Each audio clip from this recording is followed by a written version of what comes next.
3D studio max সফটওয়্যারে কিভাবে texture assign করবেন।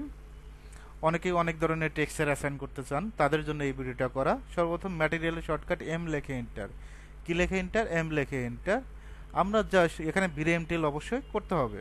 ডিফিউজে গিয়ে ডিফিউজের আইকনে ক্লিক করব। কোথায় ক্লিক করব? এই যে আইকন, আইকনে ক্লিক করার পর বিট ম্যাপ, কোথায় ক্লিক করব? Bit map.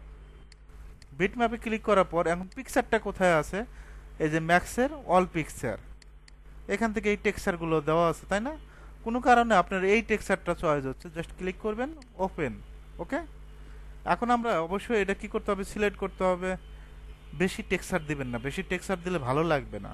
যতটুকু অল্প পরিমাণ টেক্সচার দেওয়া যায় দিয়ে দিবেন। আমরা এই অলটাকে টেক্সচার দেবো, জাস্ট অ্যাসাইন শো। ওকে, এখন আমরা মডিফাই লিস্টে যাব। কোথায় যাব? Modify list. এখান থেকে ম্যাপ স্কেলার, এম এ লেখে এন্টার, ম্যাপ স্কেলার। এখন কি টেক্সচারটা আইছে না? এখন এটা স্কেল করতে হবে। ওকে, এখন আপনার বস বলল যে শফিক সাহেব আপনি এটা কি টেক্সচার ইউজ করছেন, এর কোনো টেক্সচার হলো? আপনি এমতে ম্যাটেরিয়াল এক ক্লিকে টেক্সচার চেঞ্জ করতে পারবেন। এখান থেকে এই যে বিট ম্যাপে যাবেন নিচে, যাওয়ার পর আপনার বসকে আপনি বসাবেন, বসায় বুঝাবেন যে কোনটা দেব, ব্রেক দেব। এই যে ব্রেক অ্যাসাইন করে দিলাম, এক ক্লিকে ব্রেক অ্যাসাইন হয়ে গেল। এটা কোনো কারণে যদি চয়েস না হয় ফেয়ার ফেস অ্যাসাইন করতে পারেন। এই যে ফেয়ার ফেস, এটাও যদি কোনো কারণে চয়েস না হয়, মন চাইলো যে আমি এখান থেকে এই টেক্সচারটা অ্যাসাইন করব, মানে আপনার যা মন চায় তাই করতে পারবেন 3D স্টুডিও ম্যাক্স সফটওয়্যার দিয়ে, জাস্ট ক্লিকের কাজ। আবার এটা যদি চয়েস হয় এই পাশেরটা এটাও দিতে পারেন।